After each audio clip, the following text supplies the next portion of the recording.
केवट जी बोले प्रभु जब तक पांव नहीं धोऊंगा तब लगी ना तुलसी दास कृपा पार उतारी हो तब लगी ना तुलसी प्रभु जब तक पांव नहीं धोऊंगा मैं पार उतारने वाला नहीं हूं। केवट जी की बात सुनकर सुन केवट के बैन मने बोली कैसन बोली प्रेम लपेटे अटपटे बिहसे करुणा। केवट जी की अटपटी बात सुनकर भगवान ठहाका मार के हंसे और करुणा के सागर रघुनाथ जी ने भगवान ने केवट जी पर करुणा कर दी। भगवान का स्वभाव है करुणा करने का। अरे करुणा निधान रउआ ये पद सुने हैं आप लोग। भगवान ने कृपा की कृपा सिंधु बोले मुस्काई सोई करु जेहि तव नाम न जाए। भगवान ने कृपा की केवट जी पर कहा केवट जी ठीक है आप वही करिए जिससे आपकी नाव बच जाए। शीघ्र जाइए जल लाइए पांव पखारिए और मुझे गंगा के उस पार पहुंचाइए। केवट जी गए जल लाए। जल लाने के पहले केवट भैया ने पूरा परिवार बुलाया है। पद पखारी जलपान करी आप सहित परिवार। केवट भैया जल लाए पांव पखारे अपने पान किए अपने परिवारी जनों को भी पिलाए और उसी चरणामृत से केवट भैया ने अपने पितरों को तर्पण भी कर दिया है और जन्म जन्मांतर के उनके प्यास को समाप्त कर दिया। देवता केवट जी के ऊपर पुष्प की वर्षा करते हैं। कहते हैं आज धरती पर केवट जी से अधिक पुण्यशाली दूसरा कोई भी जीव नहीं है। यही सम पुण्य पुंज को नाहि। केवट भैया गंगा पार कराए भगवान को। उस पार पहुंचे नाव से सबसे पहले सीता मैया उतरी। सीता मैया के बाद राम जी उतरे। राम जी के बाद निषाद राजगुह उतरे। उनके बाद लक्ष्मण भैया उतरे। इन सबके उतरने के बाद केवट उतरी दंडवत सबके उतरने के बाद केवट जी नाव को किनारे बांधे और उतर कर केवट भैया ने भगवान के चरणों में दंडवत किया है। आपने एक बात नोटिस की, अब तक केवट जी ने भगवान को प्रणाम नहीं किया था। इतनी देर से बातचीत हो रही है भगवान से, केवट जी भगवान को प्रणाम नहीं किए हैं।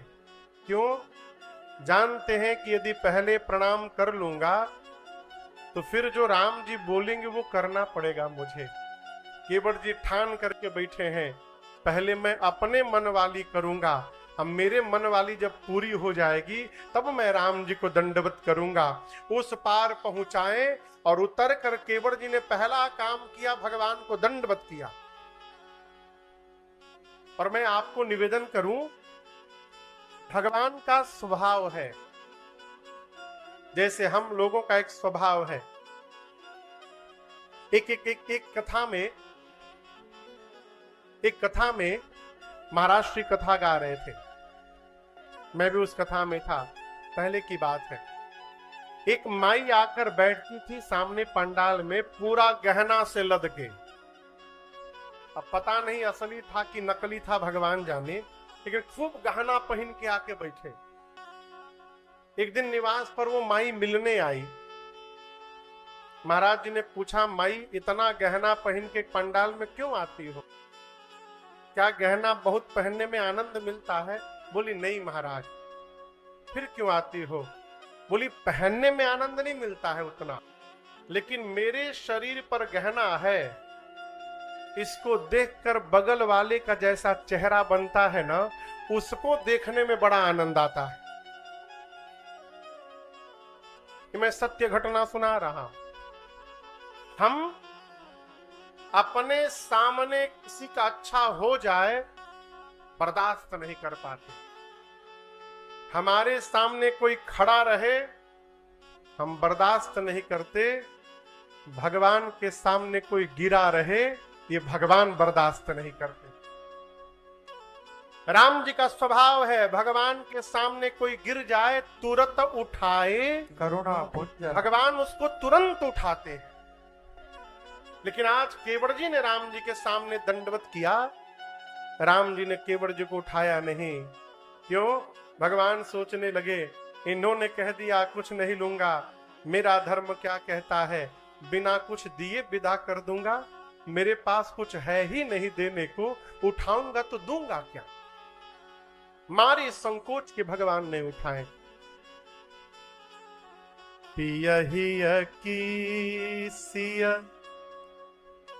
जान निहारे, अम्मणि मन मोदित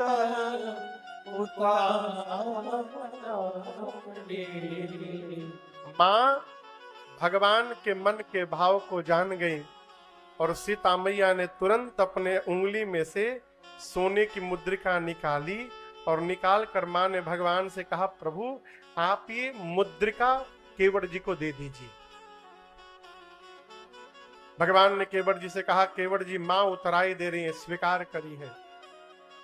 केवड़ जी पांव पकड़ के रोने लगे। कहे प्रभु मैंने कहा है कि नहीं लूंगा, आप बरबस देकर मेरा प्रण तोड़ना चाहते हैं नाथ। आज मुझे क्या नहीं मिला नाथ, आज मैं काह न पावा, मिटे दोष दुख दारिद्र दावा। देखिए जीवन में दुख प्रारंभ तब होता है कब जब हमको जो मिला है वो नहीं दिखाई पड़ता, जो नहीं मिल सकता उसकी कल्पना बनी रहती है। हमारे महाराज श्री हमको बहुत पहले एक बात कहे थे कि जीवन में प्रसन्न रहना चाहते हो तो इसकी सूची मत बनाना कि क्या क्या नहीं मिला, हमेशा इसकी सूची बनाना कि भगवान ने हमको क्या क्या प्रदान किया है, हमेशा आनंद में बनो रहो। है? केवड़ जी भगवान के चरण में गिरकर रोने लगे। अरे चरनिया में गिर के, चरनिया में गिर के रोवेला मलाहवा चरनिया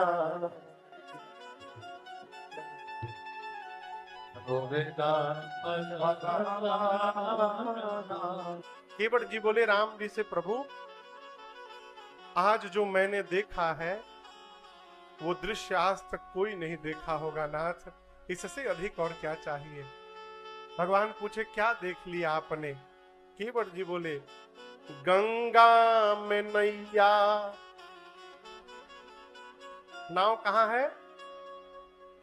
गंगा में नैया, नैया में दोनों भैया, केवटर खेवैया, संघवा में सीता मैया। हे प्रभु यदि गंगा के किनारे मल्लाह के शरीर में जन्म ना पई रही आज सौभाग्य हमारा नाम भेटाई प्रभु। अरे जन्म लीहल सुफल भाई, हे गंगा जी के तीर के बोलता मलहवा। चरनिया। अनुभव करिए, भगवान ने बहुत दे दिया है, जितनी औकात नहीं है भगवान ने उससे अधिक दिया है। एक सवेरे एक बालक आया था, पूछा महाराज कैसे पता चले कि भगवान की बड़ी कृपा है। हमने पूछा रात को कब सोए थे? बोला 11 बजे। जगे कब? 4 बजे। रात को सोकर सवेरे जग जा रहे हैं, ये भगवान की कृपा है। अनुभव करिए, भगवान की बड़ी कृपा है। केवट जी से भगवान बहुत बोले। केवट जी बोले नहीं प्रभु, लौटते समय जो दीजिएगा लूंगा। क्यों? इसी बहाने राम जी आएंगे तो फिर से दर्शन प्राप्त होगा राम जी का। बोले फिर 3 बार। बहुत कहा राम जी, सीता जी, लक्ष्मण भैया ने। केवट जी जब कुछ नहीं लिए तो भगवान अपनी भक्ति प्रदान करके केवट जी को विदा की।